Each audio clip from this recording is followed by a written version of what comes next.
Hello students, मैं आपका अपना एबी सर फिर स्वागत करता हूं अपने यूट्यूब चैनल पर। नया साल शुरू हो चुका है, तो सबसे पहले तो आप सभी को मेरी तरफ से नए साल की बहुत सारी शुभकामनाएं और आशा करता हूं कि आने वाला ये जो नया साल है, ये जो नया साल शुरू हुआ है, वो आपके सभी लक्ष्यों को पूरा करे।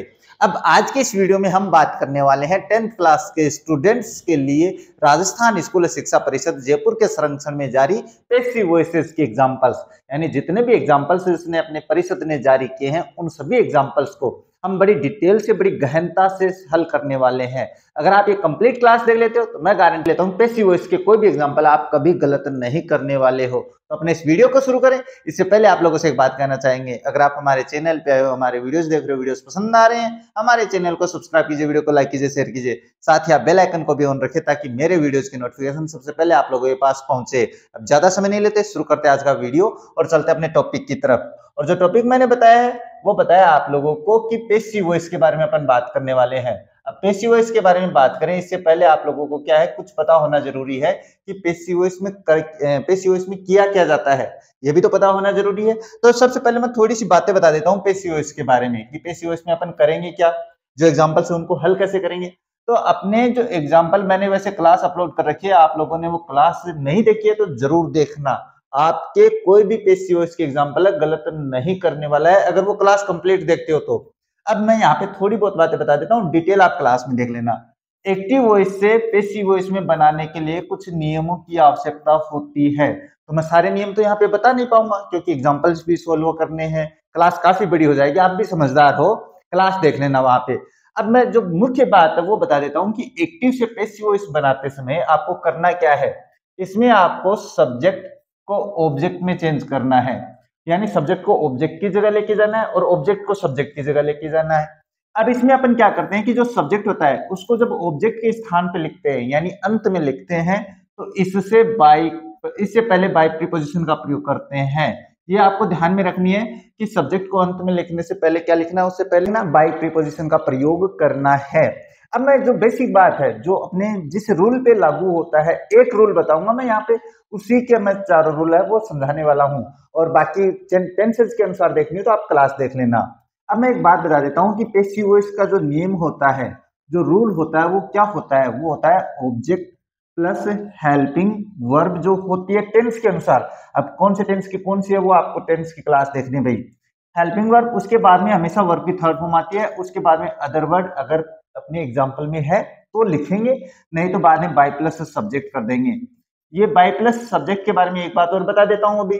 अगर अपने पास सब्जेक्ट कोई प्रोनाउन है, सब्जेक्ट क्या हो, प्रोनाउन हो, तो इस प्रोनाउन का हमेशा ऑब्जेक्टिव केस ही लिखना है आप लोगों को। अब ऑब्जेक्टिव केस का मतलब क्लास में देख लेना मैंने कौन से प्रोनाउन का कौन सा ऑब्जेक्टिव केस होता है। अब इसमें अगर वाक्य नेगेटिव आ जाए, अगर वाक्य नेगेटिव आ जाए तो उसका क्या करोगे, तो इसमें हेल्पिंग वर्ब के बाद में आपको नोट लगा देना है। तो क्या हो जाएगा, object plus helping verb plus not plus verb की third form plus other word plus by plus subject, ये हो जाएगा। अब बात करते हैं अगर वाक्य इंटरोगेटिव हो, तो जो दिया हुआ वाक्य इंटरोगेटिव हो तो जो हेल्पिंग वर्ब है टेंस के अनुसार वो लिखनी है आप लोगों को। उसके बाद में आपको ऑब्जेक्ट लिखना है, उसके बाद में वर्ब की थर्ड फॉर्म लिखनी है, उसके बाद में अदर वर्ड आ जाएगा और उसके बाद में बाय प्लस सब्जेक्ट हो जाएगा और इंटरोगेटिव मार्क आ जाएगा अंत में। बस ये तीन नियम है जो आपको याद रखने हैं। चौथा नियम होता है जो यहाँ पे अपने पास क्या इंटरोगेटिव नेगेटिव होता है, तो ऑब्जेक्ट के बाद में आपको नोट लगा देना है। अब हेल्पिंग वर्ब आप कौन सी लगाओगे, तो वो तो आपको टेंस के अनुसार लगानी है, और टेंस कहाँ पे, तो इसका मतलब आपको मेरी क्लास देखनी चाहिए। अब देखो अपन बात करते हैं, जो एग्जांपल्स अपन सोल्व करने वाले हैं उन एग्जांपल्स की बात करते हैं। उन एग्जांपल्स की बात करें तो जो अपने पास पहला एग्जांपल दिया हुआ है यहाँ पे, जो पहला एग्जांपल है वो क्या है भाई, वो ये रहा। अब टेंस का पता नहीं रहेगा तो आप वाक्य सही नहीं कर पाओगे। इसका मतलब आपको मेरी टेंस की क्लास भी देखनी चाहिए, तभी तो टेंस समझ में आएगा। चलो मैं यहाँ पे समझाता हूँ, इसको सोल्व करते हैं। नंबर एक को, नंबर एक सोल्व करेंगे तो क्या है, पहले वाक्य को पढ़ना, आपको ध्यान से पढ़ना है, देखना है, इतना नहीं है, कोई ज्यादा टफ नहीं है भाई। देखो, Ramesh does not sing a song, Ramesh गाना नहीं गाता है। अब इसमें आपके पास रमेश गाना गाने वाला कौन हो गया, रमेश, तो ये हो गया सब्जेक्ट। अब डज नॉट ये हेल्पिंग वर्ब है, अब ये कौन से टेंस की है ये भी तो पता होना जरूरी है। तो डज नॉट है वो प्रेजेंट इंडिफिनिट की होती है, अब बात करते हैं प्रेजेंट इंडेफिनिट का पैसिव वॉइस बनाएंगे तो क्या करेंगे वो अभी बात करने वाले हैं। ये आपके पास वर्ब हो गई और ये आपके पास क्या हो गया, ऑब्जेक्ट हो गया। तो फिर अपने पास क्या करेंगे, अब मैंने आप लोगों को रूल बताया अभी थोड़ी देर पहले कि सब्जेक्ट को ऑब्जेक्ट की जगह, ऑब्जेक्ट को सब्जेक्ट की जगह लेके जाएंगे। तो जो आपके पास ऑब्जेक्ट है वो क्या है, वो है ए सॉन्ग। तो मैंने यहाँ पे लिख दिया ए सॉन्ग। अब बात करते हैं टेंस से आपके पास प्रेजेंट इंडेफिनिट, और प्रेजेंट इंडेफिनिट का पैसिव वॉइस कैसे बनता है, वो बनता है is am are plus verb की थर्ड फॉर्म लगाने से। अब ये वाक्य नेगेटिव है तो आपको इन तीनों हेल्पिंग वर्ब में से एक लेनी है। तो जो अपने पास ये सॉन्ग है वो क्या है, एक क्वेश्चन है, तो इसके अनुसार क्या हो जाएगा, इज। अब हेल्पिंग वर्ब के बाद में यहाँ पे भी नोट है, तो इस हेल्पिंग वर्ब के बाद में भी नोट लगाओगे, ये तो करना आप लोगों को, तो मैं यहाँ पे नोट लगा देता हूं। अब इसके बाद में आपको क्या करना है, अदर वर्ड बताए, इसके बाद में वर्ब की थर्ड फॉर्म लिखनी है। एग्जाम्पल में बताया मैंने अभी, तो यहाँ पे वर्ब की थर्ड फॉर्म सिंग की जो थर्ड फॉर्म होती है वो होती है संग, ये लिख दिया। अब अदर वर्ड इसमें बचा नहीं है तो क्या लिखोगे, कुछ नहीं लिखना है, अंत में बाय प्लस सब्जेक्ट कर देना है। तो बाय प्लस सब्जेक्ट में अपन क्या करेंगे, बाय रमेश, ये हो जाता है आपके पास एग्जाम्पल कंप्लीट। तो इस तरीके से आपको पहचान करनी है। देखो दूसरे एग्जाम्पल बनाते हैं, ऐसे एग्जाम्पल चलते रहेंगे तो टेंस भी आएंगे अपने पास, सभी समझ में आने वाला है। अब इसकी बात करते हैं, क्या है, the principal punished the naughty boys.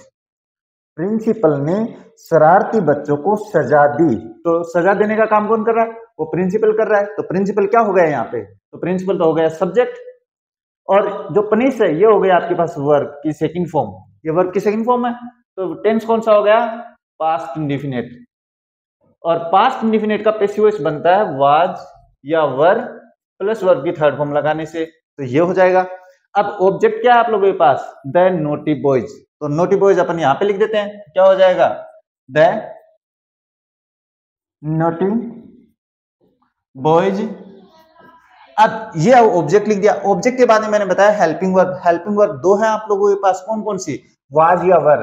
तो वाज या वर में से जो ऑब्जेक्ट है बहुवचन है तो क्या हो जाएगा, वर हो जाएगा, ये वर हो गया। अब बात करते हैं इसके बाद में आपको लिखनी क्या है, इसके बाद में आपको वर्ब की थर्ड फॉर्म लिखनी है। तो पनिश की जो थर्ड फॉर्म होती है वो पनिश्ड ही होती है। अब यहाँ पे ये थर्ड फॉर्म मानी जाएगी, यहाँ पे ये सेकंड फॉर्म मानी जाएगी। तो इसके लिए आपको मेरा पास्ट इंडेफिनिट का जो टेंस पढ़ा है मैंने वो क्लास देखनी चाहिए। अब इसके बाद में अदर वर्ड बचा नहीं है तो बाय प्रिंसिपल कर देंगे, तो बाय द प्रिंसिपल है क्या, तो बाय द प्रिंसिपल कर देंगे भाई। तो ये आपके पास वाक्य हो गया कंप्लीट। इस तरीके से आपको एग्जांपल है वो सही कर देना है। अब नेक्स्ट बात करें नंबर 3 की, तो वो दिया हुआ will Sanju not help Manju. वाक्य कौन सा है, विल या सेल, यानी फ्यूचर इंडेफिनिट, फ्यूचर इंडेफिनिट। और वाक्य है आपके पास इंटरोगेटिव। अब पहले तो आपको पता होना चाहिए कि अपने पास फ्यूचर इंडेफिनिट में करते क्या है पैसिव वॉइस में, तो विल या सेल प्लस विल लिखते हैं और उसके बाद में वर्ब की थर्ड फॉर्म। तो फिर अपन करेंगे क्या, वाक्य इंटरोगेटिव है तो इसका मतलब है जो ऑब्जेक्ट जो पैसिव वॉइस बनेगा वो भी आपके पास इंटरोगेटिव ही बनेगा। तो वो बनेगा तो सबसे पहले आपको दोनों हेल्पिंग वर्ब लिख लेनी है। जिस टेंस में दो हेल्पिंग वर्ब होती है आपको वो दोनों लिख लेनी है इंटरोगेटिव बनाते समय, क्योंकि पता नहीं कौन सी हेल्पिंग वर्ब आएगी। तो आपके पास अब ऑब्जेक्ट लिखेंगे तो ऑब्जेक्ट क्या है, मंजू है, तो मैं यहाँ पे लिख देता हूं मंजू। अब बात करते हैं कि मंजू के अनुसार सेल नहीं आता है तो क्या आएगा फिर, विल। देखो पहचान बता दी ना मैंने, इतना आसान तरीका कहीं नहीं मिलने वाला आप लोगों को, मैं गारंटी लेता हूं। तो विल मंजू, उसके बाद में आपके पास क्या है कि बी आता है, वो जो बी है यहाँ पे, ये बी यहाँ पे लिखा जाएगा। रूल देख लेना मेरा, फ्यूचर इंडेफिनिट की क्लास देख लेना, और पैसिव वॉइस के लिए विल मंजू बी। अब उसके बाद में क्या है, नोट, पहले नोट आएगा भाई यहाँ पे, पहले क्या आएगा, नोट आएगा यहाँ पे, क्योंकि वाक्य इंटरोगेटिव नेगेटिव है।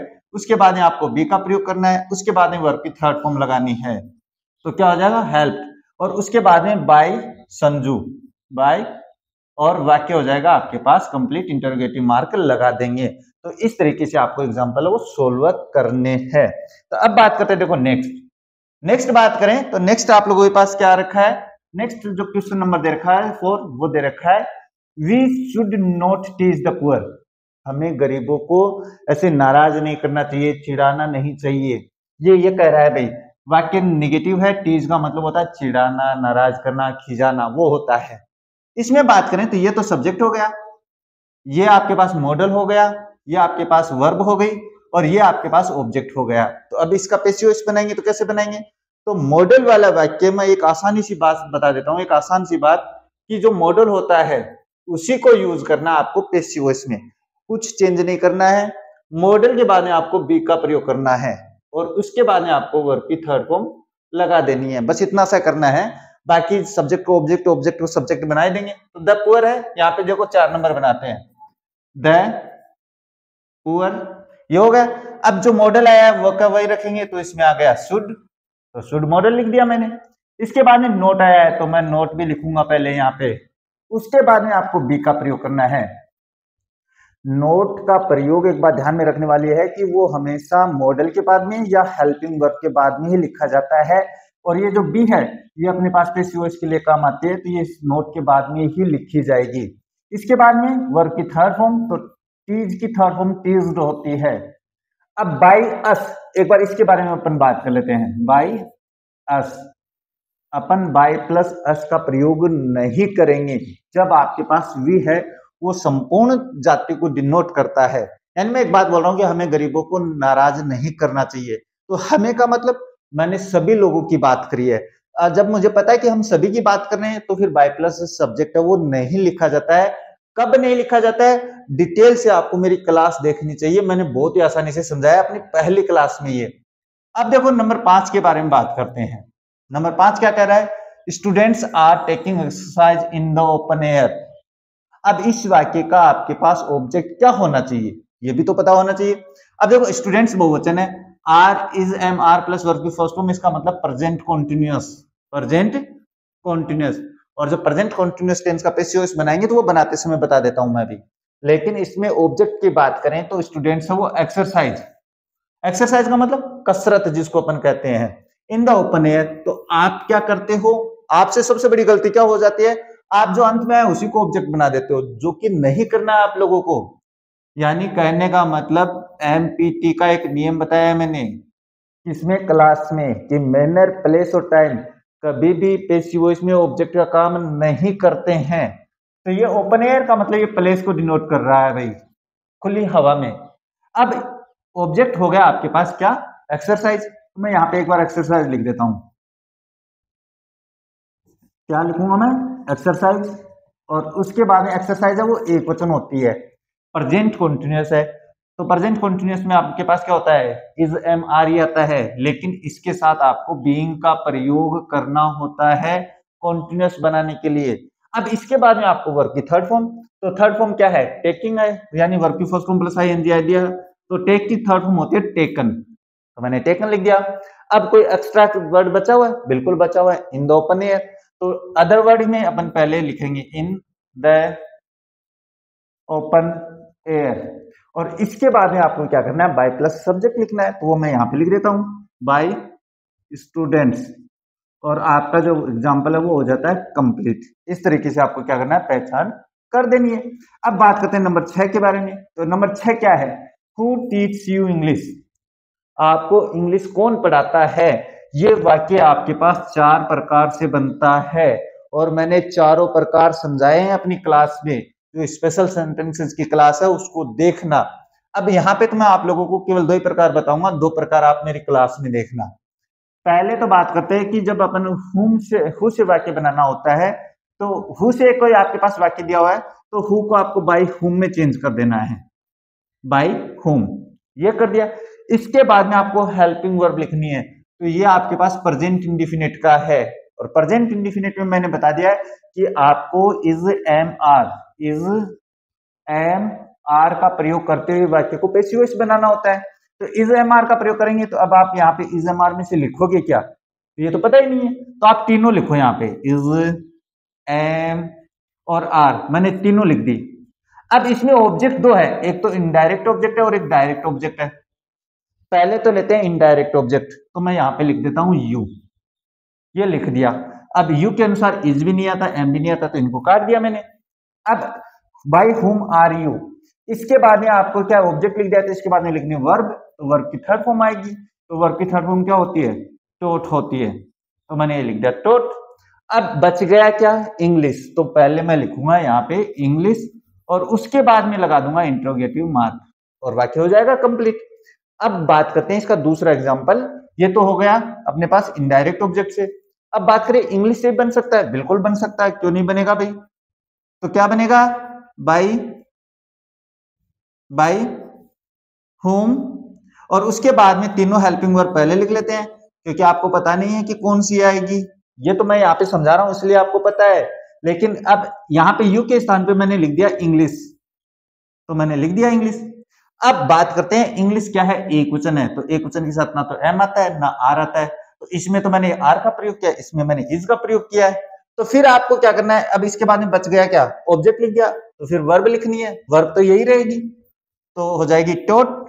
अब बात करते हैं कि जब अपने डायरेक्ट ऑब्जेक्ट से पैसिव वॉइस बनाते हैं तो इनडायरेक्ट ऑब्जेक्ट को लिखेंगे अपन पैसिव वॉइस में, तो उससे पहले टू या फोर का प्रयोग करते हैं, और तो मैंने यहाँ पे टू से जो ऑब्जेक्ट है उससे पहले मैंने टू का प्रयोग कर दिया है।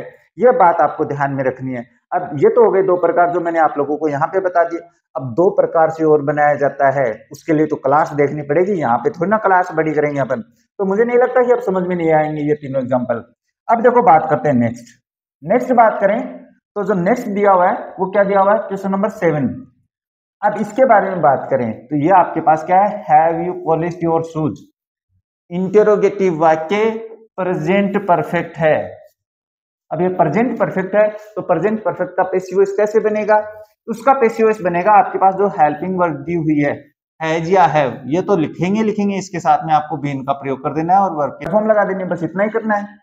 तो देखो इसका पैसिव वॉइस बनाते हैं अपन यहाँ पे। 7 नंबर की बात करें तो have you polished your shoes, जैसा आपके पास एक्टिव वॉइस का वाक्य होता है आपको वैसे ही पैसिव वॉइस का एग्जांपल बनाना है। जैसे ये इंटरोगेटिव है तो फिर अपन उसको भी पैसिव वॉइस का जो एग्जांपल बनाएंगे वो भी इंटरोगेटिव ही बनने वाला है। दिमाग में रखने वाली बातें हैं ये छोटी छोटी। अब आप कहोगे सर हेल्पिंग वर्ब कौन सी लिखें, तो दो हेल्पिंग वर्ब है प्रेजेंट परफेक्ट में, दोनों लिख लो, आपको क्या दिक्कत होने वाली है भाई। हैज या हैव, ये मैंने दोनों लिख दी यहाँ पे। अब पहले आपको ऑब्जेक्ट का पता होना चाहिए क्योंकि हेल्पिंग वर्ब के बाद में आपको क्या है, ऑब्जेक्ट लिखनी है। ऑब्जेक्ट क्या है, योर शूज, तो अपन यहाँ पे लिख देते हैं योर शूज। अब ये जो शूज है वो बहुवचन होता है, तो बहुवचन के साथ हैज का प्रयोग नहीं होता है, तो हेल्पिंग वर्ब आ गई। इसके बाद में आपके पास क्या है, ऑब्जेक्ट आ गया। इसके बाद में आपको बीन का प्रयोग करना है इंटेरोगेटिव वाक्य में। जो प्रेजेंट परफेक्ट का इंटेरोगेटिव वाक्य बनता है उस रूल को देखना, वो बनता है हैज या have plus object plus been plus verb की थर्ड फॉर्म। तो इसमें वर्ब की थर्ड फॉर्म पहले से दी हुई है तो हो जाएगा पॉलिश्ड, तो क्या हो जाएगा, पॉलिश्ड हो जाएगा, तो ये लिख दिया मैंने पॉलिश्ड। अब इसके बाद में आपको बात क्या करनी है कि कुछ अदर वर्ड बचा नहीं है, तो इसका मतलब आपको बाय प्लस सब्जेक्ट लिख देना है, बाय और यू का ऑब्जेक्ट यू ही होता है, इंटरोगेटिव मार्क लग जाता है। अब देखो बात करते हैं क्वेश्चन नंबर 8 के बारे में। 8 नंबर का है someone has stolen my ornaments, present perfect simple sentence. इसमें अंतर क्या है मैं बताने वाला हूं। जब कर्ता आपके पास अनिश्चित होता है, समवन है, एनीवन है, नो वन है, तो ये एग्जांपल है वो अभी बताने वाला हूं, आगे एग्जांपल में समझना भाई। सिंपल सेंटेंस है, ऑब्जेक्ट लिखेंगे तो माय ऑर्नामेंट्स, माय ऑर्नामेंट्स। अब ऑर्नामेंट्स आभूषण बहुवचन है तो बहुवचन के साथ अपन हैव का प्रयोग करते हैं। यहाँ पे हैज दे रखा है, यहाँ पे हैव का प्रयोग कर रहा हूं मैं, इसलिए ध्यान देने वाली बातें हैं। तो माय ऑर्नामेंट्स हैव, इसके बाद में आपको बीन का प्रयोग करना है तो बीन लिख दिया। इसके बाद में आपको करना है क्या है, वर्ब की थर्ड फॉर्म, तो पहले से ही वर्ब की थर्ड फॉर्म होती है तो हो गई स्टोलन। अब by plus verb, other word बचा नहीं है, तो बाय प्लस सब्जेक्ट की बात करते हैं, तो बाय समवन, बाय समवन। अब एक बात ध्यान में रखना, जब कर्ता अनिश्चित होता है तो बाय प्लस सब्जेक्ट नहीं लिखा जाता है। ये मैंने यहाँ पे केवल समझाने के लिए लिखा है कि नहीं लिखा जाएगा ये, और आपका बाकी यहीं पे कंप्लीट हो जाएगा। ये ध्यान में रखनी है, आपको अनिश्चित कर्ता अंत में नहीं लिखना है। अब ये कौन कौन से कर्ता नहीं लिखे जाते हैं तो क्लास तो देखनी ही पड़ेगी आप लोगों को, यहाँ पे तो मैं एग्जाम्पल ही तो समझा रहा हूँ। अब देखो बात करते हैं नेक्स्ट नंबर 9 है, वो क्या कह रहा है, the mechanic has repaired the watch. Mechanic जो है उसने घड़ी सुधार दी भाई, ये कहा है। अब प्रेजेंट परफेक्ट है भाई, हैज या हैव, तो आपको करना है क्या, सिंपल सेंटेंस है, ऑब्जेक्ट लेना है, क्या हो जाएगा, द वॉच। वॉच का मतलब यहाँ पे घड़ी है भाई, और हैज, इसके साथ भी हैज का ही प्रयोग होगा क्योंकि ये भी एक वचन है। मैकेनिक भी एक वचन है तो यहाँ पे भी हैज। उसके बाद में आपको बीन का प्रयोग करना है तो बीन लिख दिया मैंने। अब इसके बाद में आपको क्या करना है, वर्ब की थर्ड फॉर्म। तो प्रेजेंट परफेक्ट में पहले से वर्ब की थर्ड फॉर्म दी हुई होती है तो रिपेयर्ड। उसके बाद में कुछ अदर वर्ड बचा नहीं है, अदर वर्ड नहीं बचा तो बाई प्लस सब्जेक्ट कर देंगे तो बाई मैकेनिक। तो क्या हो जाएगा, बाई मैकेनिक, और एग्जाम्पल हो जाएगा आपके पास कंप्लीट। तो मुझे नहीं लगता है इसमें कोई समस्या है क्या। अब देखो बात करते हैं नेक्स्ट बात करेंगे तो क्या हो जाएगा अपने पास एग्जाम्पल। नेक्स्ट एग्जाम्पल आता है ये। तो ये एग्जाम्पल जो दिया हुआ है इसमें बात करें तो क्या है, when did you take bath, तुम नहाए कब। कब नहाए भाई आप लोग, बताना है ना कि नहाना भी जरूरी होता है जिंदगी में, बहुत जरूरी होता है, आलसी कौन बनना रहे। अब इसमें बात करते हैं, देखो when did you take bath, वाक्य आपके पास पास्ट इंडेफिनिट का है, कैसे पता चला मुझे, तो इसके लिए आपको हेल्पिंग वर्ब का पता होना जरूरी है। अब डिड जो होती है वो पास्ट इंडेफिनिट की हेल्पिंग वर्ब होती है।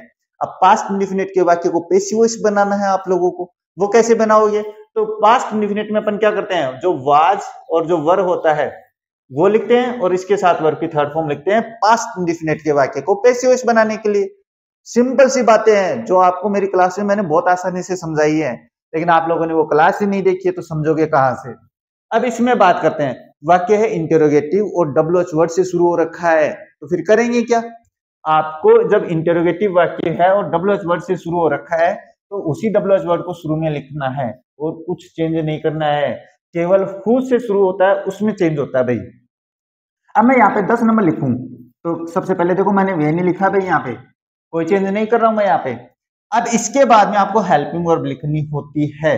हेल्पिंग वर्ब मैंने पास्ट इंडेफिनिट के पैसिव वॉइस के लिए कौन सी बताई है, वाज और वर। अब कौन सी आएगी तो पता ही नहीं है आप लोगों को, तो पता नहीं है तो फिर अपन क्या करते हैं, दोनों लिख लेते हैं। तो मैंने दोनों लिख दिए यहाँ पे। अब इसके बाद में आपको ऑब्जेक्ट लिखना है। ऑब्जेक्ट क्या है, टेक बाथ। तो यहाँ पे जो बात है, वैसे वर्ब भी होती है बात, वो अलग मैटर है, वो बाद में समझाऊंगा, लेकिन यहाँ पे बात है नहाना, वो आपके पास ऑब्जेक्ट का काम कर रहा है, तो यहाँ पे अपन लिख देंगे बात। अब जो बात होता है वो एक वचन होता है, तो एक वचन के साथ वर्ब का प्रयोग नहीं होता है, तो क्या हो जाएगा, व्हेन वाज बात। अब इसके बाद में कुछ अदर, इसके बाद में ऑब्जेक्ट के बाद में आपको वर्ब लिखनी होती है, तो वर्ब लिखेंगे तो टेक की थर्ड फॉर्म लिखेंगे भाई, क्योंकि वाज या वर्ब के साथ वर्ब की थर्ड फॉर्म, तो वाज या वर्ब के साथ वर्ब की थर्ड फॉर्म। इंटेरोगेटिव होने पे वाज या वर्ब पहले आया है, आपको रूल देखना चाहिए। अब इसके बाद में कुछ अदर वर्ड बचा नहीं है, तो बाई और यू, ऑब्जेक्ट यू का यू रहेगा, इंटेरोगेटिव मार्क लग जाएगा और आपका एग्जांपल हो जाएगा कंप्लीट। तो कोई ज्यादा टफ नहीं है ना, बहुत आसान है। नंबर नेक्स्ट की बात करें तो वह है why did he punish you, उसने तुम्हें सजा क्यों दी। WH वर्ड से है, इंटेरोगेटिव है, पास्ट इंडेफिनिट है, डिड के साथ वर्ब की फर्स्ट फॉर्म मतलब पास्ट इंडेफिनिट। सबसे पहले उसी WH वर्ड को लिखना है जो दिया हुआ है, वाई को हु को छोड़कर बाकी सारे सब्जेक्ट जो WH वर्ड है वो लिखे जाते हैं ऐसे कैसे, तो वाई, उसके बाद हेल्पिंग वर्ब। अब पास्ट इंडेफिनिट है, हेल्पिंग वर्ब दो रह गई, तो फिर दोनों हेल्पिंग वर्ब लिखेंगे अपन, आपको तो पता ही नहीं है कौन सी आएगी, तो फिर आप क्या करोगे, यहाँ पे दोनों हेल्पिंग वर्ब लिखेंगे, वाज और वर्ब। जब आपके पास हेल्पिंग वर्ब दो होती है तो दोनों लिखो आप, कोई गलत नहीं करने वाला है, बाद में काट देना। एग्जामिनर कभी नहीं गलत करता बच्चे का, मुझे पता है, क्योंकि मेरे पास भी कॉपी आती है, तो मैं ऐसे नहीं करता हूँ। अगर बच्चे ने काट कर ऊपर भी किया तो मैं सही करता हूँ वो, फिर भी आपको ध्यान में रखना है वाई दोनों हेल्पिंग वर्ब लिखी। इसके बाद में आपको ऑब्जेक्ट लिखना है, तो ऑब्जेक्ट क्या है इसमें, यू। अब ये ऑब्जेक्ट की पहचान कैसे करेंगे, इसके लिए आपको क्लास देखनी है। इसमें मैं यहाँ पे यू लिख देता हूँ। अब यू बहुवचन है तो बहुवचन के साथ वाज नहीं आता है, वाज को काट दिया मैंने यहाँ पे।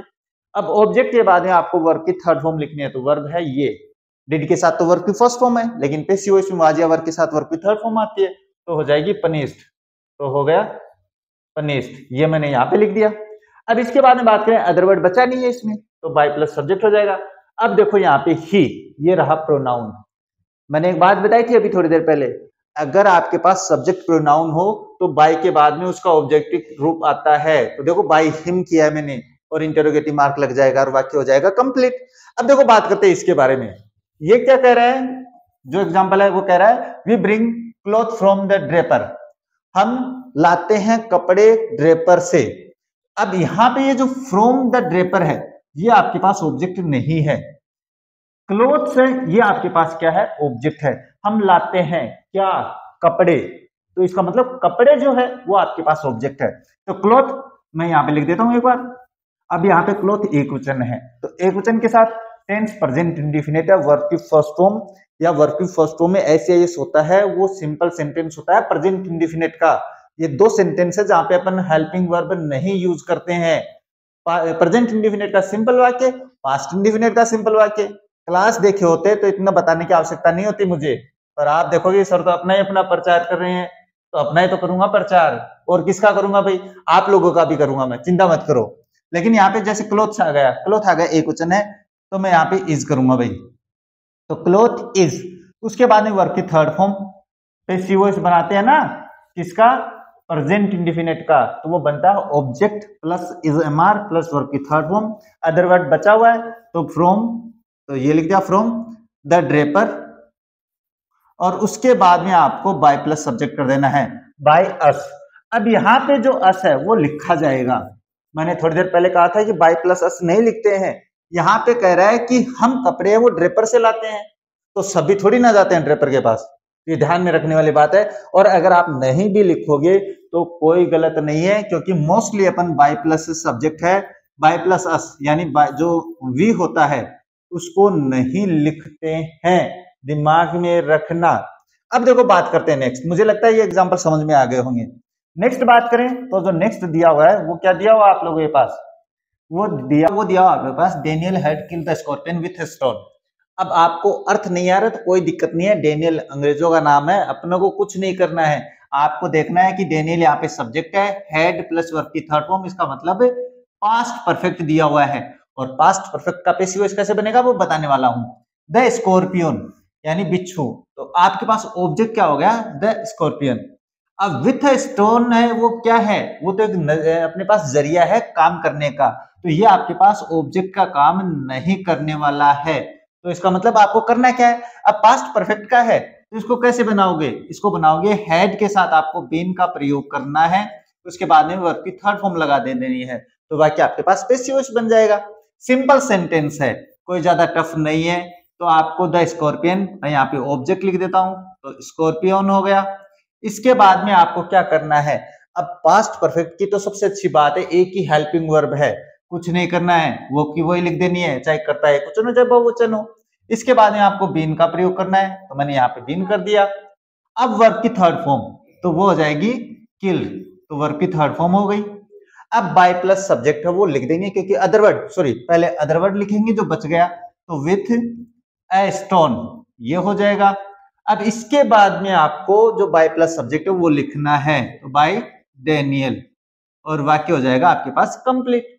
अब देखो नेक्स्ट बात करते हैं, क्वेश्चन नंबर 14, वो क्या दिया हुआ है, द वर प्लेइंग वॉलीबॉल, वो वॉलीबॉल खेल रहे थे, वाज या वर प्लस वर्ब की फर्स्ट फॉर्म प्लस आईएनजी यानी पास्ट कॉन्टिन्यूअस, और पास्ट कॉन्टिन्यूअस में वाज या वर के साथ आपको बीइंग का प्रयोग कर देना है, और उसके बाद में वर्ब की थर्ड फॉर्म लगा देनी है। इसके बाद में क्या जाएगी भाई, वर्ब की थर्ड फॉर्म, तो पैसिव वॉइस बन जाएगा पास्ट कॉन्टिन्यूअस का। तो कैसे बनेगा, इसका ऑब्जेक्ट हो जाएगा कि खेल रहे थे क्या, वॉलीबॉल, तो ऑब्जेक्ट हो गया आपके पास वॉलीबॉल, तो ये हो गया। अब ये क्या आपके पास एक वचन है, यहाँ पे वे जो था वो तो बहुवचन था इसलिए वर्ब था, वॉलीबॉल लिख दिया, तो यहाँ पे हो जाएगा आपके पास वॉज, तो ये हो जाएगा। इसके बाद में आपको बीइंग का प्रयोग करना है, तो हो गया बीइंग। उसके बाद में आपको वर्ब की थर्ड फॉर्म, प्लेइंग है, इसको आपको वर्ब की थर्ड फॉर्म में चेंज कर देना, तो प्लेड हो जाएगा। अब कुछ और बचा नहीं है, तो बाय प्लस करता लिख देते हैं, तो बाय देम। अब एक बात बता देता हूं कि बाय प्लस देम नहीं लिखा जाता है, यानी द को अपन अंत में नहीं लिखते हैं, ये ध्यान में रखना आप लोग। अब बात करते हैं क्वेश्चन नंबर 15 के बारे में, तो 15 क्या है, children have finished the work, बच्चों ने काम कंप्लीट कर लिया है, बच्चे काम पूरा करते ही हैं। अब बात करते हैं कि जिस वाक्य में हैज या हैव होता है वो प्रेजेंट परफेक्ट का होता है, उसका पैसिव वॉइस अभी पहले भी एग्जांपल बता दिया भाई, तो मैं यहाँ पे डायरेक्ट ऑब्जेक्ट लिखता हूं, द वर्क, तो ये लिख दिया। वर्क यहाँ पे एक वचन है, चिल्ड्रन यहाँ पे बहुवचन था, तो यहाँ पे हो जाएगा हैज। अब हैज या हैव के साथ आपको बीन का प्रयोग करते हुए पैसिव वॉइस बनाना होता है। इसके बाद में वर्ब की थर्ड फॉर्म, तो प्रेजेंट परफेक्ट में पहले से ही वर्ब की थर्ड फॉर्म होती है, इसके बाद में कुछ बचा नहीं है, तो बाय चिल्ड्रन लिखा जाएगा। याद रखना भाई, कौन से कर्ता नहीं लिखे जाएंगे, इसके लिए क्लास देखना जरूरी है आप लोगों को। अब देखो ये एग्जांपल मुझे लगता है आप लोगों को समझ में आ गए होंगे। अब देखो बात करते हैं नेक्स्ट। जो नेक्स्ट दिया हुआ है वो क्या दिया हुआ है आप लोगों के पास, वो दिया हुआ है स्विच। वो क्या दिया हुआ है, वो दिया हुआ है स्विच ऑफ द फैन। अब ये एग्जांपल 100% आने वाला है, आपको आपकी परीक्षा में मिलने वाला है, इसको ध्यान से समझना है। इसमें तो एग्जांपल बहुत कम बनाया, मैं 2-4 एग्जांपल और करवाने वाला हूं आप लोगों को, ध्यान से समझना। ये वाक्य जो होते हैं इनको बोलते हैं इंपेरेटिव सेंटेंसेज। क्या बोलते हैं भाई, इंपेरेटिव सेंटेंसेज, यानी जिसमें आदेश भी हो सकता है, जिसमें रिक्वेस्ट भी हो सकती है, जिसमें कमांड भी हो सकती है, जिसमें विश भी हो सकती है, वो वाक्य होते हैं अपने पास इंपेरेटिव। और इन एग्जाम्पल का जो फॉर्मेट होता है वो होता है वर्ब प्लस ऑब्जेक्ट, ये इस तरीके से होता है। एक और होता है वो आपके पास क्या होता है, वो होता है वर्ब प्लस एडवर्ब भी हो सकती है, लेकिन ये बहुत कम चांसेस में होता है। इसका एक अपने पास पैसिव वॉइस भी बनता है, तो वो अलग से समझाने वाला हूं मैं आप लोगों को। पहले ये समझाता हूं, इस वाक्य को आपको दो तरीके से बनाना है भाई। जिस वाक्य में आपको पता ही नहीं चल रहा है कि रिक्वेस्ट है कि ऑर्डर है, ऐसे वाक्य को आप दो तरीके से बना सकते हैं। पहला जो नियम है बहुत ही सरल है, या तो आप ये कर दो यू आर रिक्वेस्टेड टू, और जो एग्जांपल आया वो ऐसा कैसा लिख दो, स्विच ऑफ द फैन, या तो ये कर दो। या आप अब यहां पे आप कहोगे सर आपने रिक्वेस्टेड ही क्यों किया, तो मैं कब कह रहा हूं रिक्वेस्टेड करो। यहाँ पे आप ऑर्डर भी कर सकते हो, कोई गलत नहीं करने वाला है। क्यों, क्योंकि इसमें भाव ही पैदा नहीं हो रहे कि आदेश है कि रिक्वेस्ट है, तो आप इन दोनों को कर सकते हो। अब ये जो 16 नंबर का है इसको दूसरे तरीके से आप कैसे बनाओगे, दूसरे तरीके से आप लेट का प्रयोग करते हुए बना सकते हो भाई। जिस एग्जाम्पल में आपको किसी भाव का पता नहीं चले उसमें आप लेट का प्रयोग करते हुए भी बना सकते हो। तो क्या हो जाएगा लेट, उसके बाद में ऑब्जेक्ट लिखना है द फैन, इसके बाद में आपको बी का प्रयोग करना है। ये रूल मैंने बता रखा है भाई लेट वाला, आप क्लास में देख लेना। लेट द फैन बी, और उसके बाद में वर्ब की थर्ड फॉर्म लिख देंगे, तो क्या हो जाएगा लेट बी स्विच्ड ऑफ, और आपके पास एग्जांपल वो हो जाएगा कंप्लीट। ये एग्जांपल में आगे और 2-4 आप लोगों को करवाने वाला हूं, चिंता मत करो। पहले बात करते हैं क्वेश्चन नंबर 17 के बारे में, पहले ये सोल्व कर लेते हैं, उसके बाद आगे ये बात करते हैं। लेट हिम प्ले क्रिकेट, जो वाक्य लेट से शुरू होता है और लेट के बाद में इनडायरेक्ट ऑब्जेक्ट हो, इसको बनाने का भी एक नियम होता है। नियमों के लिए आपको क्लास देखनी ही पड़ेगी। मैं ये जैसा लेट है वो ऐसा कैसा लिख दूंगा। लेट के बाद में, यानी लेट वाला जो वाक्य है जिसमें इनडायरेक्ट और डायरेक्ट दोनों ऑब्जेक्ट हो, तो लेट के बाद में हमेशा डायरेक्ट ऑब्जेक्ट लिखा जाता है। तो क्या हो जाएगा यहाँ पे क्रिकेट, मैंने यहाँ पे लिख दिया क्रिकेट। इसके बाद में आपको बी का प्रयोग करना है, इसके बाद में वर्ब की थर्ड फॉर्म लगानी है, और इसमें बाद में बाय प्लस जो इनडायरेक्ट ऑब्जेक्ट है वो लिखना है, तो बाय हिम, और वाक्य हो जाएगा आपका कंप्लीट। ये एग्जांपल और भी करवा दूंगा मैं, आप चिंता मत करो। क्वेश्चन नंबर 18 की बात करें तो वो क्या है, वो है I am going to open a new shop. ये तो एग्जांपल एक ही दे रखा है इस प्रकार का। इसमें आपके पास क्या है, एम गोइंग, यानी प्रेजेंट कंटीन्यूअस का तो है ये, लेकिन इसमें आपके पास टू इन्फिनिटिव आ रखी है। तो ऐसे वाक्यों को आप पैसिव वॉइस कैसे बनाओगे, तो मेरी स्पेशल सेंटेंसेस की क्लास देख लेना, इसमें तो एक ही आया है, मैंने तो वहां पे बहुत सारे समझाए आप लोगों को। तो यहाँ पे इस वाक्य का ऑब्जेक्ट तो यही रहेगा, तो ए न्यू सोप ये लिख दिया। अब टेंस आपके पास प्रेजेंट कंटीन्यूअस है, तो सोप के अनुसार इज का प्रयोग करेंगे। इसके बाद में गोइंग लिखना है, ये तो आपको करना ही करना है। अब चेंज कहां पे करना है, जो इन्फिनिटिव है उस इन्फिनिटिव को पैसिव वॉइस बनाना है, टू बी, और इसके बाद आपको वर्ब की थर्ड फॉर्म लिख देनी है ओपन्ड। तो ये देखो मैंने ये चेंज किया है इसमें, और ऑब्जेक्ट पहले लिखा और कुछ नहीं किया है। तो क्या हो जाएगा, a new shop is going to be opened, और उसके बाद में बाय और मी। ये आपके पास हो जाएगा एग्जाम्पल कंप्लीट। और जो अपने पास परिषद ने एग्जाम्पल जारी किए थे वो भी अब यहाँ पे कंप्लीट हो जाते हैं। तो मैंने एक बात कही थी कि अगर आप ये जो एग्जाम्पल है ये तो एक दो ही है भाई, तो 2-4 एग्जाम्पल मैं आप लोगों को और एक्स्ट्रा समझा देता हूं। यहाँ पे कौन से एग्जाम्पल्स जो कि आपको आना जरूरी है, वो कौन से, जो मैंने अभी बताए थे, वर्ब प्लस ऑब्जेक्ट और वर्ब प्लस एडवर्ब जो होते हैं। इन एग्जाम्पल्स को आपको पैसिव वॉइस में कैसे बनाना है, क्योंकि ये एग्जाम्पल भी आना जरूरी है आप लोगों को। इसके बारे में करें तो जैसे मैं एक्टिव वॉइस का एक एग्जाम्पल लिखता हूं, एग्जाम्पल समझना आसानी से भाई। देखो क्या है, जैसे मैंने एक तो मैं लिख देता हूं शट द डोर, ये एग्जाम्पल लिख दिया। अब इस वाक्य में कोई भावार्थ नहीं निकल रहा भाई, आदेश है कि रिक्वेस्ट है, कुछ नहीं है। तो आपको जैसे मैंने बताया था आप बिल्कुल वैसे बना सकते हो। ये वर्ब है, ये ऑब्जेक्ट है, तो वर्ब प्लस ऑब्जेक्ट का नियम हो गया। तो इसको आप पैसिव वॉइस किसी भी तरीके से बना सकते हो, जैसे यू आर रिक्वेस्टेड टू और shut the door, shut the door, ये इस तरीके से बना सकते हो आप लोग। अब इसको आप है ना, आप कहोगे सर रिक्वेस्टेड ही क्यों किए, तो यहाँ पे आप ऑर्डर्ड भी कर सकते हो, इसमें कोई गलत नहीं है, ये दिमाग में रखना भाई। लेकिन जिस वाक्य में आपके पास क्या है कि प्लीज आ जाता है, तो फिर आपको रिक्वेस्टेड में ही चेंज करना है। जैसे प्लीज हेल्प मी, तो ये वाक्य आपके पास क्या है, रिक्वेस्टेड वाला ही है। तो इसको आपको पैसिव वॉइस में कैसे बनाना है, you are requested to help me, और आप कहोगे सर इसमें प्लीज नहीं आया, तो ऐसे एक्स्ट्रा वर्ड को अपन क्या है, हटा देते हैं, क्योंकि यहाँ पे रिक्वेस्टेड शब्द यूज कर लिया है। तो ये हो गया। अब बात करते हैं अगर वाक्य आपके पास डोंट से शुरू हो जाए। पहले ये बता देता हूं भाई, वर्ब प्लस एडवर्ब कैसे होता है। जैसे मैंने ये लिख दिया कीप क्वाइट, कीप क्वाइट यानी चुप रहो, ये कर दिया मैंने। तो फिर इसका कीप क्वाइट का मतलब आदेश कर रहा है, तो इसका आपको पैसिव वॉइस बनाओगे तो क्या करोगे, you are ordered to keep quiet, बस ये रखना आप लोगों को इस तरीके से।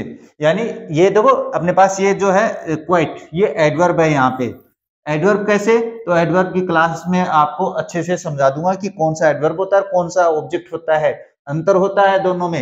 एक अपने पास इसी में जैसे गेट आउट भी होता है, गेट आउट, तो ये जो आउट है ये स्थान को डिनोट करता है, तो ये भी एडवर्ब है। इसका भी बिल्कुल ऐसे बनेगा, बस इसकी जगह आप गेट आउट कर दो, आपका एग्जाम्पल बन जाएगा। अब बात करते हैं अगर वाक्य आपके पास डोंट से शुरू हो रखा हो, डोंट से शुरू हो तो फिर क्या करोगे, तो जैसे डोंट डिस्टर्ब मी, ये एग्जांपल है। तो इस वाक्य को भी आप प्लीज से या किसी से भी बना सकते हो। कैसे, जैसे इसका पैसिव वॉइस बनाएंगे तो क्या हो जाएगा, डोंट को तो छोड़ देंगे और यू आर, एक तो रिक्वेस्टेड से बना देता हूं, रिक्वेस्टेड। अब जो डोंट है तो मैंने अभी बताया कि टू लगाने के बाद में वाक्य ऐसा कैसा लिख देते हैं, लेकिन अगर वाक्य डोंट है तो टू से पहले आपको नोट का प्रयोग करना है, तो क्या हो जाएगा, नोट टू। इसके बाद में आपको पूरा वाक्य लिखना है, डोंट को छोड़ देना है, तो हो जाएगा डिस्टर्ब मी। ये आपके पास वाक्य हो गया कंप्लीट। अब आप कहोगे सर रिक्वेस्टेड क्यों किए, तो यहाँ पे आप ऑर्डर्ड भी कर सकते हो, क्योंकि इसमें कोई भाव पैदा नहीं हो रहे हैं। और अगर यहाँ पे प्लीज आ जाए तो फिर रिक्वेस्टेड में ही चेंज करना है।